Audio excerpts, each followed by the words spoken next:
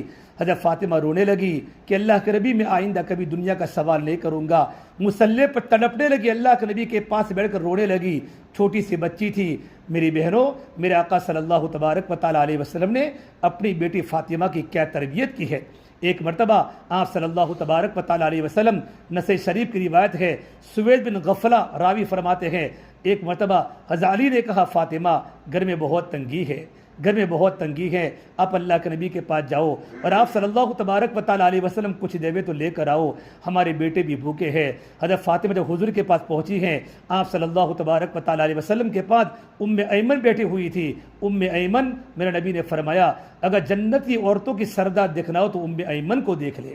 اتنی نیک عورت، ایک مرتبہ ایک مکہ المکرمہ ہجرت کر کے جب ایمن مدینہ منورہ گئی ہے، راستے میں مدینہ منورہ کے راستے میں مقام منصرف پر پہنچی، روزے کی حالت میں تھی، پانی کا نام و نشان نہیں تھا۔ اللہ سے دعا فرمائی، اے میرے مولا، تیرے دین کی نسبت پر میں مکہ چھوڑ کے مدینہ منورہ جا رہی ہوں، پروردگار عالم روزے کی حالت میں ہوں، میرے پاس پانی نہیں ہے، لیست معہا ماغن، ان کے ساتھ پانی نہیں تھا، اللہ تو مجھے پانی پلا دے۔ صحیح روایت میں ہے اللہ نے آسمان سے ڈول اتارا، ڈول میں بالکل صاف شفاف پانی تھا۔ حضرت ایمن نے پانی کو پیا، اپنے برتنوں کو بھر لیا۔ ایمن فرماتی ہے کہ جنت کے پانی کے پینے کے بعد میں گرمی کے موسم کے روزے رکھا کرتی تھی، مجھے کبھی پیاس نہیں لگی۔ ایمن اللہ کے نبی کے پاس بیٹھی ہوئی تھی۔ آپ نے فرمایا ایمن، یہ تو فاطمہ کے کھٹکھٹانے کی آواز ہے، اور میری بیٹی فاطمہ ایسے وقت میں کبھی نہیں آتی۔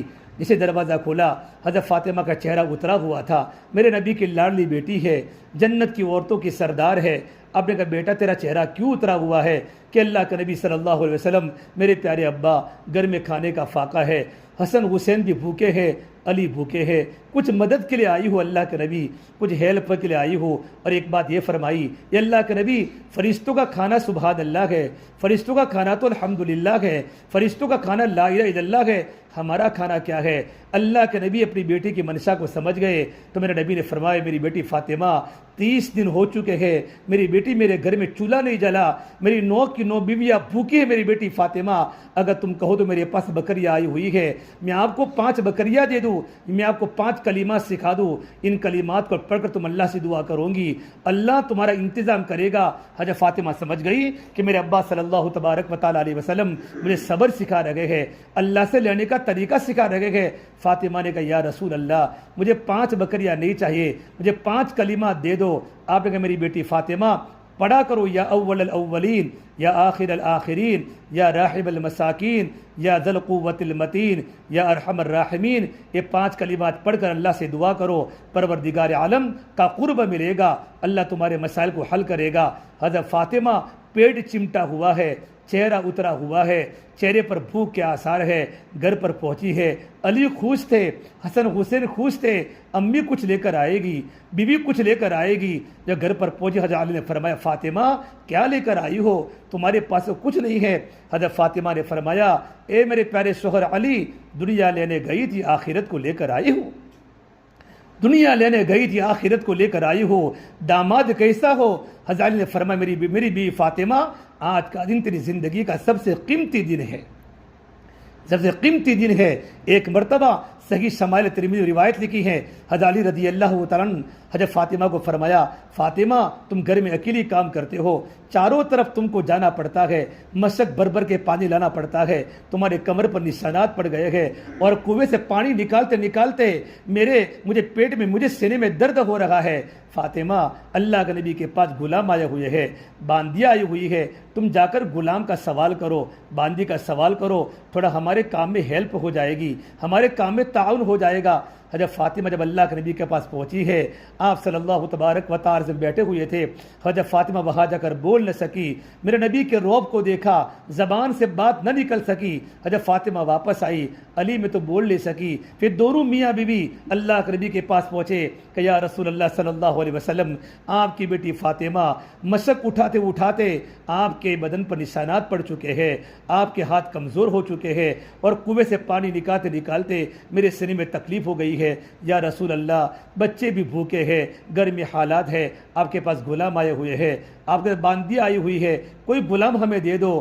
میرے آقا صلی اللہ تبارک و تعالیٰ علیہ وسلم اتنی لاڈلی بیٹی، آپ فرماتے تھے فاطمہ تو بضعۃ منی، کہ فاطمہ تو میرے جگر کا ٹکڑا ہے۔ جس نے میری بیٹی فاطمہ سے محبت کی اس نے مجھ سے محبت کی، جس نے مجھ سے محبت کی وہ میرے ساتھ جنت میں داخل ہوگا۔ اتنی پیاری بیٹی فاطمہ، اب سفر میں جاتے سب سے آخر میں اپنی بیٹی فاطمہ کو ملتے تھے، اور جب سفر سے واپس آتے سب سے پہلے اپنی بیٹی فاطمہ کو ملتے تھے۔ اتنی لختے جگر، آپ نے کہا اے میری بیٹی فاطمہ تو کیسی بات کرتی ہے؟ اصحاب صفہ مدرسے میں پڑھنے والے صحابہ کرام بھوکے ہیں، بھوک سے بےتاب ہے، مدینے میں بہت سارے بچے یتیم ہیں، صحابہ اللہ کے راستے میں شہید ہو چکے ہیں، ان کے بچے یتیم ہیں، کتنی مدینہ منورہ میں بیوہ ہے۔ اے میری بیٹی فاطمہ میں ان غلاموں کو بیچوں گا، اور بیچنے کے بعد جو رقم آئے گی میں صحاب صفہ پر خرچ کروں گا، مدینے کے یتیموں پر خرچ کروں گا، غریبوں پر خرچ کروں گا۔ بیٹی میں تجھے ایک غلام دے نہیں سکتا۔ حضرت فاطمہ واپس چلی گئی۔ ارے میری بہنوں، اتنا بڑا مشفق باپ، نبیوں کا سردار اپنی بیٹی کو اللہ سے لینے کا طریقہ سکھا رہی ہے۔ بیٹی خود کام کرو، بیٹی تم خود کام کرو۔ پھر میرے آقا صلی اللہ تبارک و تعالیٰ علیہ وسلم عشاء کی نماز کے بعد اپنی بیٹی کے گھر پر پہنچے تو حضرت علی و فاطمہ دونوں گھر میں سوئے ہوئے تھے۔ ایک کمبل تھا، اگر چہرہ چھپاتے پیر کھل جاتے تھے، پیر چھپاتے چہرہ کھل جاتا تھا۔ جیسے اللہ کے نبی گھر میں داخل ہوئے، دونوں میاں بیوی اڑ گئے، اور آپ نے کہا میری بیٹی فاطمہ تو صبر کرنا بیٹی، میں تجھے غلام دے نہیں سکتا بیٹی، لیکن بیٹی میں ایک عمل لے کر آیا ہوں۔ تو ہر فرض نماز کے بعد 10 مرتبہ سبحان اللہ پڑھا کر، الحمدللہ پڑھا کر، اللہ اکبر پڑھا کر، اور رات کو سوتے وقت تسبیح فاطمہ پڑھا کر 33 مرتبہ سبحان اللہ، 33 مرتبہ الحمدللہ، اور 34 مرتبہ اللہ اکبر۔ میری بیٹی فاطمہ، اللہ روزی کا انتظام بھی کرے گا، اللہ تیری تھکن کو بھی دور کرے گا۔ حضرت علی فرماتے ہیں میرے آقا صلی اللہ تبارک و تعالیٰ علیہ وسلم سننے کے بعد موت تک میری کبھی تسبیح فاطمہ نہیں چھوٹی۔ میری بہنوں، میرے ذہن میں بہت سارے واقعات حضرت فاطمہ کے آ رہے ہیں، وقت لمبا ہو چکا ہے، ہم اپنے نمونہ حضرت فاطمہ کو بناوے، حضرت عائشہ کو بناوے۔ ایک بار حضرت عائشہ بہت بھوکی تھی، میرا نبی بہت بھوکے تھے، کسی نے 9 اور ایک روایت میں 11 کھجوریں حضرت عائشہ کو دی۔ حضرت عائشہ بھوک کے حالت میں ہے، کھجوریں گھر میں رکھ لی۔ جب اللہ کے نبی آئے تو آپ صلی اللہ تبارک و تعالیٰ علیہ وسلم کو وہ کھجوریں عطا فرما دی۔ آپ نے فرمایا عائشہ تم نے کھجوریں کھائی؟ کہا حضور مجھے کھجوریں نہیں کھانی، آپ تناول فرما لے۔ جب میرے آقا صلی اللہ تبارک و تعالیٰ وسلم نے کھجوریں کھا لی، آپ بہت بھوکے تھے، آپ نے دعا فرمائی اے پروردگار عالم میرے عائشہ کے صبر میں برکت عطا فرما دے، میرے عائشہ کو صابرہ بنا دے۔ تو حضرت عائشہ نے کہا یا رسول اللہ میں بھوک کو برداشت کر لوں گی، آپ اللہ سے صرف دعا کرو کہ پروردگار عالم جنت میں مجھے آپ کی رفیقہ بنا دے، آپ کی بیوی بنا دے۔ تو میرے نبی نے فرمایا عائشہ اگر جنت میں اگر تم میری بیوی بننا چاہتے ہو تو آپ کو صابرہ بننا پڑے گا، آپ کو زاہدہ بننا پڑے گا۔ اے میری بیگم فاطمہ گھر میں کبھی پیسے کو جمع مت کرنا، میری بیگم عائشہ تم کو ضرورت ہو اتنا ضرورت میں استعمال کرنا، باقی اللہ کے راستے میں لوٹا دینا۔ عائشہ فرماتی ہیں کہ دنیا سے جانے تک میں نے اللہ کے نبی کی وصیت پر عمل کیا ہے۔ ایک مرتبہ 1,00,000 درہم کسی نے عائشہ کو ہدیے میں بھیجا۔ عائشہ رضی اللہ عنہا نے صبح فجر کے بعد آئے تھے، ظہر کے پہلے مدینہ منورہ کے غریبوں پر، یتیموں پر اور بیواؤں پر 1,00,000 درہم تقسیم کر دیے۔ جب شام کا وقت ہوا، روزے کی حالت میں تھی، تو باندی زیتون کا تیل اور روٹی کا ٹکڑا لے کر آئی، اور باندی نے کہا عائشہ اگر 1 درہم تو بچا لیتی، آج گوشت گھر میں بن جاتا۔ عائشہ نے فرمایا باندی اگر تو نے مجھے پہلے سے کہا ہوتا میں 1 درہم بچا لیتی، نہ اپنے بھوک کا خیال کیا، نہ رمضان کے نہ اپنے روزے کا خیال کیا، سارا کا سارا اللہ کے دین پر لٹا دیا، غریبوں پر لٹا دیا۔ یہ اللہ کے نبی کی وصیت پر عمل تھا۔ میری بہنوں اس لیے ہماری ذمہ داری ہے ہم نمونہ اللہ کے نبی کی بیویوں کو بناوے، اللہ کے نبی کی بیٹیوں کو بناوے، زندگی کو پاک دامن بناوے۔ ایک مرتبہ میرے نبی کی بیٹی فاطمہ حضرت علی کے درمیان کچھ آپس میں رنجش ہو گئی، حضرت فاطمہ رسا کر حضور کے پاس آ گئی، ناراض ہو کر آ گئی۔ آپ نے کہا بیٹی فاطمہ تو یہاں کیوں ہے؟ کہ میرے آقا صلی اللہ علیہ وسلم میرا تھوڑا علی کے ساتھ تھوڑا مسئلہ ہو گیا، میں آپ کی خدمت میں آ گئی ہوں۔ آپ نے کہا میری بیٹی فاطمہ ابھی اپنے شوہر کے پاس چلی جاؤ، ابھی اپنے شوہر کے پاس چلی جاؤ۔ پھر کہ میری بیٹی فاطمہ خدا نخواستہ اگر تمہاری انتقال ہو گیا تو میں تمہاری نماز جنازہ نہیں پڑھاؤں گا اگر تم شوہر کو ناراض کر کے آئی ہو۔ کہا میری بیٹی فاطمہ شادی ہونے کے بعد شوہر کی بات کا ماننا فرض ہے۔ میری بیٹی فاطمہ آپس میں رنجش سے ہوتی ہیں۔ پھر آپ صلی اللہ تبارک و تعالی علیہ وسلم اپنی بیٹی کو سمجھانے لگے، بیٹا شوہر سے بڑھ کر کوئی نعمت نہیں ہے، ان کی خدمت کرو، تھوڑی تکلیف آئے صبر کرو۔ حضرت علی فرماتے ہیں جب میرے آقا صلی اللہ تبارک و تعالی علیہ وسلم اپنی بیٹی فاطمہ کو سمجھا رہے تھے، میں کان لگا کر گھر کے باہر سن رہا تھا۔ اس کے بعد میرے آنکھوں میں آنسو آئے، میں نے ارادہ کیا میں کبھی اللہ کے نبی کی بیٹی کو کبھی تکلیف نہیں پہنچاؤں گا۔ میری بہنوں، آج ہمارا جمع ہونا ہوا ہے۔ عورت، نیک عورت کیسی ہونی چاہیے، نیک عورت کی صفات زندگی میں کیسے ہونے چاہیے، اس لیے ہم جہاں بھی ہمارا تربیتی پروگرام ہو، سمر ویکیشن میں ہوتا ہے، اس ویکیشن میں ہوتا ہے، اب میڈیکل سائنس آپ پڑھتی ہو، اب دنیاوی نالج آپ کے پاس ہے، لیکن نبی والی زندگی ہماری بنے، ہماری زندگی پردے والی بنے، ہماری زندگی پاک دامنی والی بنے۔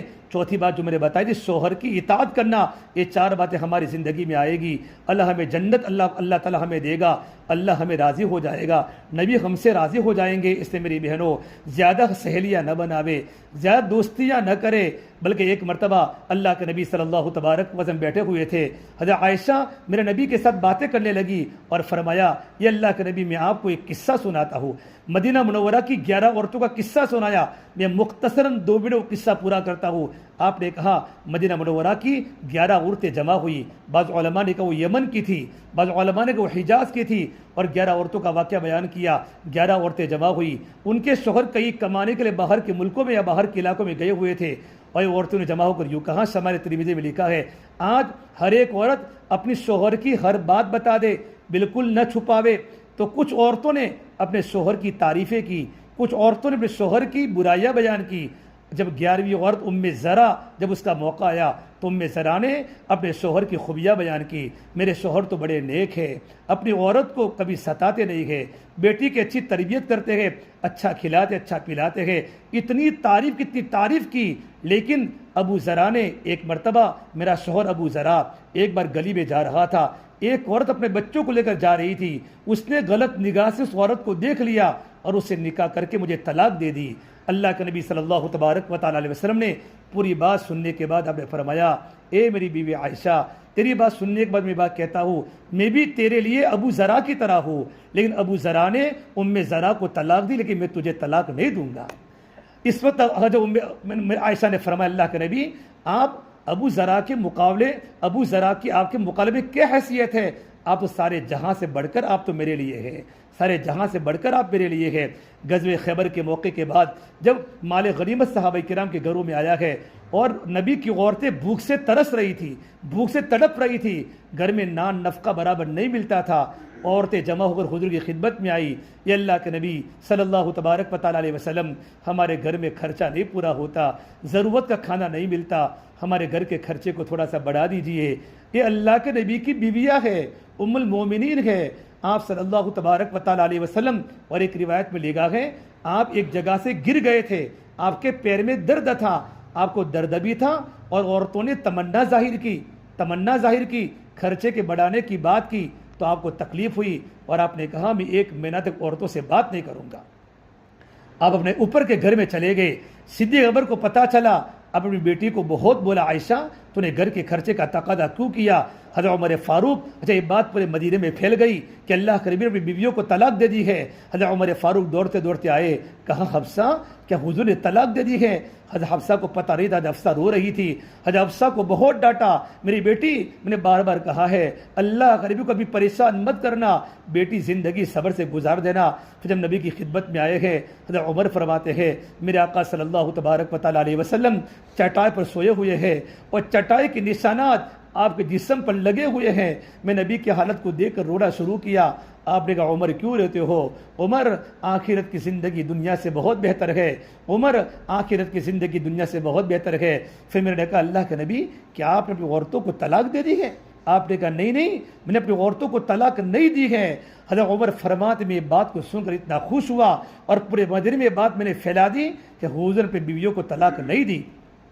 جب مہینہ مکمل ہوا، اللہ نے کلام اللہ کی آیت کو اتارا، نبی جی اپنی عورتوں کو بتا دو یا ایھا النبی قل لازواجک ان کنتن تردن الحیات الدنیا وزینتها فتعالین امتعکن واسرحکن سراحا جمیلا، اے نبی اپنی عورتوں کو بتا دو اگر تمہیں دنیا چاہیے، دنیاوی زیب و زینت چاہیے، دنیا کا ڈیکوریشن چاہیے، آؤ میں تم کو مہر کی رقم دے کر اپنے نکاح سے آزاد کر کے تم کو طلاق دے دوں۔ یہ اللہ کا حکم تھا۔ علماء نے لکھا ہے کہ شوہر کی ذمہ داری ہے اپنی بیوی کو نان نفقہ دینا شوہر پر واجب ہے، لیکن نبی کی عورتوں کے لیے مناسب نہیں تھا کہ نبی کی عورتیں خرچے کا تقاضا کریں۔ پھر آگے والی آیت یہ اتری وَإِن كُنتُنَّ تُرِدْنَ اللَّهَ وَرَسُولَهُ وَالدَّارَ الْآخِرَةَ، نبی اپنی عورتوں کو بتا دو اگر تمہیں اللہ چاہیے، اللہ کا رسول چاہیے اور آخرت کا گھر چاہیے، جنت چاہیے، فَإِنَّ اللَّهَ أَعَدَّ لِلْمُحْسِنَاتِ مِنْكُنَّ أَجْرًا عَظِيمًا، پروردگار عالم نے نیک عورتوں کے لیے اجر عظیم کا وعدہ کیا ہے۔ یہ آیت نازل ہوئی تو آپ نے عائشہ کو بلایا کہ عائشہ تم چھوٹی عمر کی ہو، کچی عمر کی ہو، میں تم کو ایک بات بتا دوں، یہ آیت نازل ہوئی ہے لیکن تم اپنے ابا کے پوچھے بغیر فیصلہ مت کرنا کہ کون سی آیت نازل ہوئی ہے، کہ یہ آیت نازل ہوئی ہے کہ اپنے بیویوں کو بتا دو اگر تمہیں دنیاوی زیب و زینت چاہیے تو میں تم کو طلاق دے دوں، کہ یا رسول اللہ مجھے مشورہ کرنے کی ضرورت نہیں ہے، میں زندگی بھوک کی حالت میں گزاروں گی، پیاس کی حالت میں گزاروں گی، لیکن میں آپ کا دامن چھوڑ نہیں سکتی، میں آپ کے نکاح میں رہنا چاہتی ہوں، لیکن میری یہ بات دوسری عورتوں سے چھپانا۔ تو آپ نے فرمایا نہیں، میں تو سچی بات کہوں گا کہ حضرت عائشہ نے یہ کہا تھا، اور نبی کی تمام بیویوں نے نکاح میں رہنے کو پسند کیا۔ میری بہنوں، اللہ کے نبی صلی اللہ تبارک و تعالیٰ علیہ وسلم کا برتاؤ عورتوں سے کیسا تھا، اللہ تبارک و تعالیٰ ہمیں کیسے رہنے کا حکم فرماتے ہیں، بات بہت لمبی ہو جائے گی۔ سماعت کی مجلس میں ارادہ کریں انشاءاللہ اپنی زندگی کو صحیح گزارنے کی کوشش کریں گے، اپنی جوانی کی حفاظت کریں گے اور نمازوں کی پابندی کریں گے، قرآن کی تلاوت کی پابندی کریں گے۔ اللہ موقع دے ہم سورہ نور کا ترجمہ پڑھے، سورہ نساء کا ترجمہ پڑھے۔ سورہ نور کے اندر اللہ نے عورتوں کو رہنے کا طریقہ بتایا ہے، شادی کے بعد زندگی کیسے گزارنی ہے۔ سورہ نساء میں عورتوں کے احکام ہے، فالصالحات قانتات حافظات للغیب بما حفظ اللہ، قرآن عجیب عجیب باتیں عورتوں کے بارے میں بیان کی ہے۔ ہم سورہ نور کا ترجمہ پڑھیں، ہم سورہ نساء کا ترجمہ پڑھیں، ہم اس کے بارے میں بات کریں۔ ہمیں قرآن کریم کا ترجمہ پڑھنا ہے، قرآن کریم کی تفسیر کو ہمیں سمجھنا ہے انشاءاللہ، اور بیشتی زبر کو اپنے انفرادی مطالعے میں رکھے۔ فضل اعمال کا خود کتاب کا مطالعہ کرے، اس میں حکایت صحابہ صحابیات کے واقعات ہے، ازواج مطہرات کے واقعات ہے، اللہ کے نبی کی بیٹیوں کی زندگیاں ہیں۔ اس کتاب کی گھروں میں تعلیم بھی ہو، اس کتاب کو انفرادی کے اندر بھی پڑھے۔ ان کتابوں کو ہم پڑھے گی انشاءاللہ، ان کتاب کے پڑھنے سے زندگی گزارنے کا طریقہ آئے گا، نبی کی بیویوں کی سادگی زندگی میں آئے گی۔ حضرت خدیجہ فرماتی ہے ایک بار میں اپنی بیٹی فاطمہ کو کسی نکاح میں لے گئی، میں نے اچھے کپڑے بنائے اور بیوی فاطمہ کو میں نے اپنی بیٹی فاطمہ کو اچھے کپڑے پہنائے، گلے میں ہار پہنایا، تو بیٹی فاطمہ نے کہا امی جان میں اچھے کپڑے نہیں پہنوں گی، میں تو گلے میں ہار نہیں پہنوں گی۔ نہیں، بچپن سے ہی فاطمہ کی زندگی میں سادگی تھی، سادگی تھی۔ ایک بار حضرت خدیجہ کو حضرت فاطمہ چھوٹی عمر کی 2 سال کی بچی اور اپنی امی کو کہا امی جی حضرت خدیجہ ایک بات پوچھنا چاہتی ہوں، جس اللہ پاک نے ہم کو کھلاتا ہے تم کو کھلاتا ہے وہ اللہ کو کیسے دیکھ سکتے ہیں؟ حضرت خدیجہ نے جواب دیا، حضرت خدیجہ نے جواب دیا میری بیٹی فاطمہ، وہ اللہ اگر ہم اس کی عبادت کریں، کسی کو شریک نہ کرے، اس کی باتوں پر عمل کرے تو پروردگار عالم جنت میں ہمیں اللہ کا دیدار کرائے گا۔ یہ بچپن سے ہی اللہ کی تعارف کی باتیں تھی، اور جوانی کے اندر اپنے آپ کو سادہ، بہت باتیں آپ کو معلوم ہے، عورت کی خوبی کی باتیں جب فاطمہ نے بتائی تھی، زندگی پر پردہ کیا اور دنیا سے جاتے وقت فرمایا مجھے رات کے وقت ہی دفن کیا جائے، ان تدفن لیلاً، رات کے وقت مجھے دفن کیا جائے۔ پوچھا کیوں؟ کہ میری زندگی میں بالغ ہونے کے بعد غیر محرم کی نظر میرے پر نہیں پڑی اور میں نے غیر محرم کو کبھی دیکھا نہیں ہے، میں نہیں چاہتی کہ دنیا سے جانے کے بعد میرے جنازے پر غیر محرم کی نظر پڑے۔ میری بہنوں، یہ میرے نبی کی بیٹی فاطمہ ہے، جنت کی عورتوں کی سردار ہے۔ آج کی مجلس میں ہم ارادہ کر کے جاوے ہم فاطمہ جیسا پردہ کرے گی، نماز کی پابندی کرے گی، قرآن کی تلاوت کی پابندی کرنا ہے، اللہ کے ذکر کی پابندی کرنا ہے۔ جہاں ہم کالجز میں پڑھے، ہاسٹل میں پڑھے، اپنی نگاہوں کی حفاظت، غیر مسلم لڑکیوں کو سہیلیاں نہ بناوے، اور جو مسلمان لڑکیاں جن کے چال چلن اچھے نہ ہو ان سے ہم دوستی کبھی نہ کریں، ورنہ صحبت کا بہت بڑا غلط اثر زندگی میں آتا ہے۔ گھر سے نکلتے وقت، گھر سے آتے وقت پردے کا اہتمام ہو، زبان کی حفاظت ہو، بن سنور کے کبھی باہر نہ نکلے، بغیر مجبوری کے گھر کو کبھی نہ چھوڑے، ماں باپ کی خدمت کرے، بھائی بہن سے اچھا برتاؤ کرے، پڑوس سے اچھا برتاؤ کرے۔ پروردگار عالم مجھے بھی عمل کی توفیق دے اور اپنے گھر میں فضائل اعمال کی تعلیم کو شروع کرے، اور اپنی ویکیشن میں ہمارے ہفتے واری جو تعلیم ہوتی ہے ان تعلیم میں ضرور شرکت کرے۔ ان تعلیم کے برکت سے انشاءاللہ ہماری تربیت ہوگی، ہمارا مزاج دین والا بنے گا، ہمارا دل دین کی طرف مائل ہوگا، پردے کی طرف مائل ہوگا۔ صحابہ کے واقعات کو سن کر اللہ مجھے بھی عمل کی توفیق دے، اللہ آپ کو بھی عمل کی توفیق دے، اللہ اس مدرسے کو خوب ترقی عطا فرماوے، اللہ ہمارے تربیتی جو کیمپ ہو رہا ہے خوب برکت دے، اور ارادہ کر کے یہاں سے جانا انشاءاللہ، وہاں واپس جانے کے بعد جب گھر پر جاؤ آپ کی زندگی کو دیکھ کر آپ کی سہیلیاں اثر لینے والی بنے۔ دیکھو یہ بہن گئی تھی، اس کا پردہ دیکھو، اس کے اخلاق دیکھو، اس کا کلچر بدل گیا، اس کا بولنا بدل گیا، اس کے چہرے پر مسکراہٹ آ گئی، اور غیر محرم سے باتیں کرنا اس سے بند کر لیا۔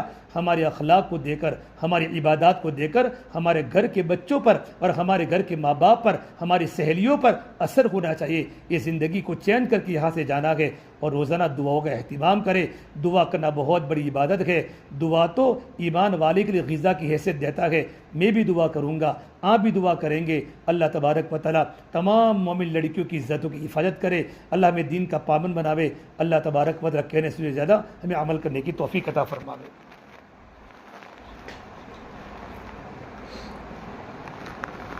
اور میری بہنوں خاص بات یہ کہنی ہے کہ بڑی بچیاں جو 11 12 13 سال کی ہے، اپنے ماں باپ جو اللہ کے راستے میں جاوے 3 دن، تو 3 دن میں آپ جا سکتی ہے۔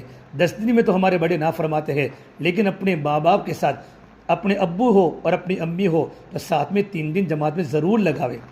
ویکیشن کے زمانے میں لگائیں گے انشاءاللہ، تو اللہ کے راستے میں اگر آپ کے 3 دن لگیں گے تو 3 دن میں جو اعمال ہوتے رہیں گے، ان اعمال کی برکت سے ہماری زندگی پر بہت بڑا اثر ہوگا۔ اللہ ہمیں عمل کی توفیق دے۔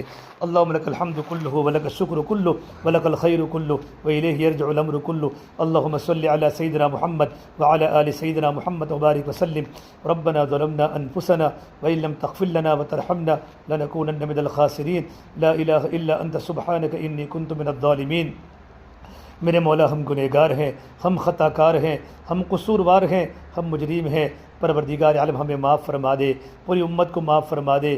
میرے مولا ہم بڑے گنہگار ہیں، اے اللہ ہم بڑے گنہگار ہیں، ہماری خلوتیں تیرے سامنے ہیں، ہماری جلوتیں تیرے سامنے ہیں، ہمارا باطن بھی تیرے سامنے ہے، ہمارا ظاہر بھی تیرے سامنے ہے، ہمارے پورے بدن کے اعضاء کی حرکت تیرے سامنے ہے۔ میرے مولا آپ بڑے مغفرت کرنے والے رب ہیں، آپ معافی کو پسند فرماتے ہیں۔ یقیناً ہم گنہگار ہیں، ہم اقرار مجرم ہیں۔ میرے مولا ہمارے گناہوں پر پردہ ڈال دے، ہمارے گناہوں کو معاف فرما دے۔ اے مولا تو نے ستارے کا معاملہ آج تک فرمایا ہے، قیامت میں ہمیں ستارے کا معاملہ ہمارے ساتھ فرمانا۔ اے اللہ تیری بندیاں یہاں جمع ہوئی ہے، میرے مولا جوان بچیاں ہیں، میرے مولا ان کی عزتوں کی حفاظت فرما، ان کا آنا یہاں قبول فرما، بہترین تربیت فرما، ان کے دلوں کا رخ تیری طرف متوجہ فرما، ان کے دلوں کا مولا کریم ان کو دلوں کا دین دے دے، تیری محبت ان کے دلوں میں بھر دے، تیرا یقین ان کے دلوں میں بھر دے، توکل بھر دے، دنیا سے بے رغبتی بھر دے، اعمال کی محبت دے دے، عبادات کی محبت دے دے، قرآن کی حلاوت دے دے، ذکر کی چاشنی دے دے، بے پردگی سے نفرت دے دے، پردے سے محبت دے دے۔ ان کے ماں باپ کی بڑی قربانیاں ہیں، ان بچیوں کی بڑی قربانیاں ہیں، اپنی تربیت کے لیے، تیرا تعلق لینے کے لیے، تیری محبت کو سینے میں اتارنے کے لیے مولا یہاں آئی ہے۔ مولا کریم ان کا آنا قبول فرما، ان کے پیچھے جتنی محنتیں ہو رہی ہے، جتنا خرچہ ہو رہا ہے، جو دے رہے ہیں، مولا خوب ان کے مالوں میں برکت دے دے، ان کی عزت میں برکت دے دے، محنت کرنے والوں کو قبول فرما دے، ان کی زندگی میں برکت دے دے، ان کے علم و عمل میں برکت دے دے، اخلاص میں برکت دے دے۔ میرے مولا دنیا میں بڑا طوفان برپا ہو چکا ہے، لڑکیاں بازاروں میں آ چکی ہے، لڑکیاں گھروں سے نکل چکی ہے، بڑے بڑے پارک لڑکیوں سے بھرے ہوئے ہیں، شادیوں میں لڑکیاں پردے سے باہر نکل چکی ہے۔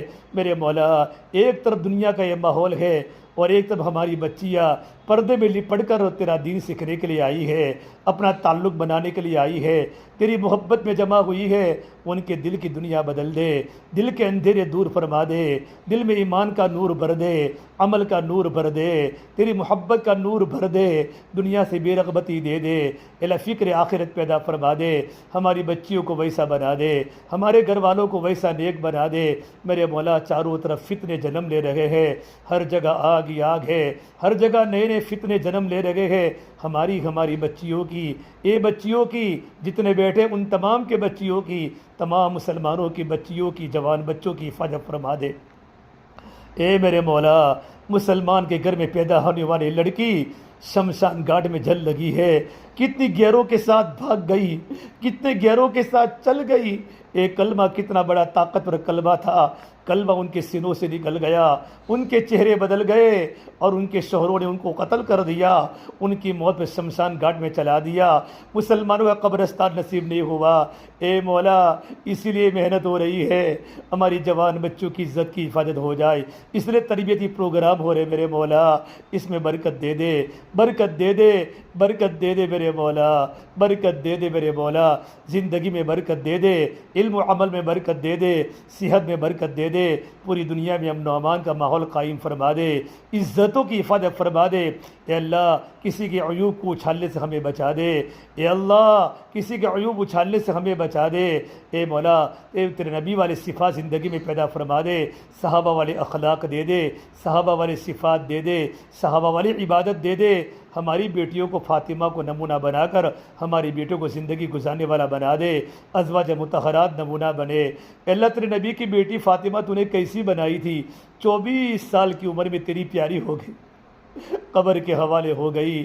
زندگی میں کتنا تقویٰ، زندگی میں کتنے بھوک گزاری، 3 دن گھر میں چولہے نہیں جلے، بچے گھر میں پیاسے تڑپ رہے ہیں، جنت کی عورتوں کی سردار تو نے بنائی۔ اے میرے مولا، ازواج محترمات تیرے نبی کے گھر میں رہی، گھر میں کھانے کے خرچے کم تھے، بھوک کے حالت زندگی گزاری، بہترین بدلہ ان کو آخرت میں عطا فرما دے، صحابیات کو بہترین بدلہ آخرت میں عطا فرما دے۔ مولا، ہمارے اس مدرسے کو خوب ترقی عطا فرما دے، خوب ترقی عطا فرما دے۔ اے مولا کریم، اے مولا، جتنے دن سے کیمپ چل رہا ہے، جو ذرہ خیر وجود میں آیا ہو اس کی آبیاری فرما دے، ہدایت کے وجود کے آنے کا ذریعہ بنا دے، یہ قربانی تیری بارگاہ میں قبول فرما دے، گھر گھر میں ہدایت کا نور عطا فرما دے، ہمارے گھروں کو جنتی گھرانہ بنا دے، حیات طیبہ ہمیں عطا فرما دے، خوشگوار زندگی ہمیں عطا فرما دے۔ یا اللہ، تیرے پیارے نبی صلی اللہ علیہ وسلم نے جتنی دعائیں کی ہیں مولا کریم، عورتوں کے متعلق، بچوں کے متعلق جتنی خیر کی دعائیں کی ہو اور امت کی ہدایت کی جتنی دعائیں کی ہو، اے اللہ تیرے نیک بندے انبیاء نے، صحابہ نے، بزرگان دین نے، ہم بھی تیرے سامنے دعا کرتے ہیں، ہمارے حق میں، پوری امت کے حق میں، اور خصوصاً اس مجمع کے حق میں مقدر فرما۔ جن شرور سے، جن بیماریوں سے، جن فطروں سے پناہ مانگی ہو، ہماری اور پوری امت کی حفاظت فرما۔ اللہ ہماری دعا کو اپنے فضل و کرم سے پیارے حبیب محمد مصطفیٰ سرور کونین سرکار دو عالم صلی اللہ تبارک و تعالی علیہ وسلم کے صدقے طفیل ہم سب گنہگاروں کی دعاؤں کو رب العالمین اپنی بارگاہ میں قبول فرما۔ ربنا تقبل منا انك انت السميع العليم وصلى الله تعالى على خير خلقه محمد وعلى آله وصحبه اجمعين برحمتك يا ارحم الراحمين۔